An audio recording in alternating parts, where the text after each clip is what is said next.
नमस्कार. आज शॉपमध्ये एक काकू आल्या होत्या. सहजच बोलता बोलता विषय निघाला. त्यांनी सांगितलं त्यांचा हा जो खांदा आहे, इथलं हाड सरकलं आहे, व गादी खराब झाली आहे आणि क्रॅक झालं आहे. त्यामुळे त्यांना हात वरती करता येत नाही. सहजासहजी कपडे घालण्यासाठी सुद्धा त्रास होतो.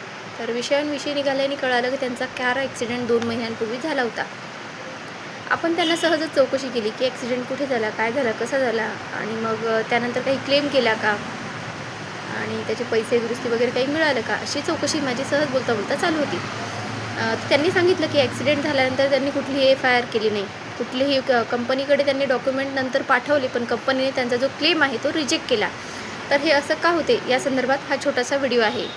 तुम्हाला जर गरजेचा वाटला तर नक्कीच कुणाला शेअर करा. तर विषय आहे, फर्स्ट तर तुम्ही नोटिफाय करायला हवं. तुमची कार आहे आणि तुम्ही इन्शुरन्स काढला असेल, तर इन्शुरन्स काढल्यानंतर कस्टमर आले होते आपले.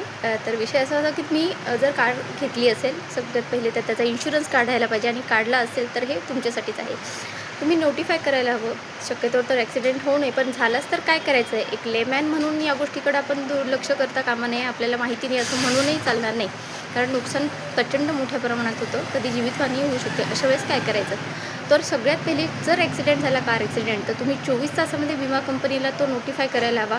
जर तुमच्यापैकी कुणीही नसेल तर पुढचं जे काय असेल, समजा अपघातग्रस्तमध्ये कुणीही असेल आणि त्यांची कंडिशन सांगण्यासारखी असेल आणि विमा कंपनीला तुम्ही 24 तासाच्या आत कळवायलाच हवं. 24 तासाच्या आत कळवल्यानंतर तुम्ही FIR फाईल करायला हवी.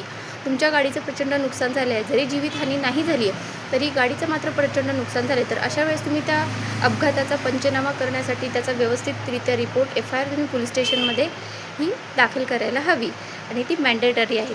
कारण थर्ड पार्टी नुकसान भरपाईसाठी जर आपल्याला क्लेम करायचं असेल तर ही FIR नोंद करणे ॲक्सिडेंटची फार गरजेचं आहे. थर्ड थिंग अशी आहे की फोटोज. तुमचा जो ॲक्सिडेंट झालेला आहे त्याचे काही फोटोज तुम्हाला क्लिक करता आले तर अतिशय तुमची मदत होणार आहे. आणि सोबतच असं आहे, फोटोज आणि व्हिडिओज किंवा इथे कुणी उपस्थित असेल तर ते साक्षीदार म्हणून घ्यायचे, त्यांचे नाव घ्यायचे, फोन नंबर घ्यायचे. तुमची कंडिशन असेल तर ही सगळी माहिती तुम्ही त्वरित गोळा करणं गरजेचं आहे, कारण पुढे होणारा जो खर्च आहे तो तुम्हाला इन्शुरन्स कंपनीकडून यामुळे मिळवता येतो. एव्हिडन्स म्हणून हे फोटोज, व्हिडिओज तुम्हाला उपयोगी पडणार आहेत.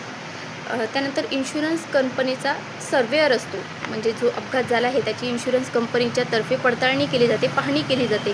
त्यांचे सर्वेअर असतात, ते येतात व ती पाहणी करतात व त्यांचा हा जो ॲक्सिडेंट झाला आहे याचा क्लेम मंजूर करता येईल का, सगळे कागदपत्र ते व्यवस्थितरित्या बघतात.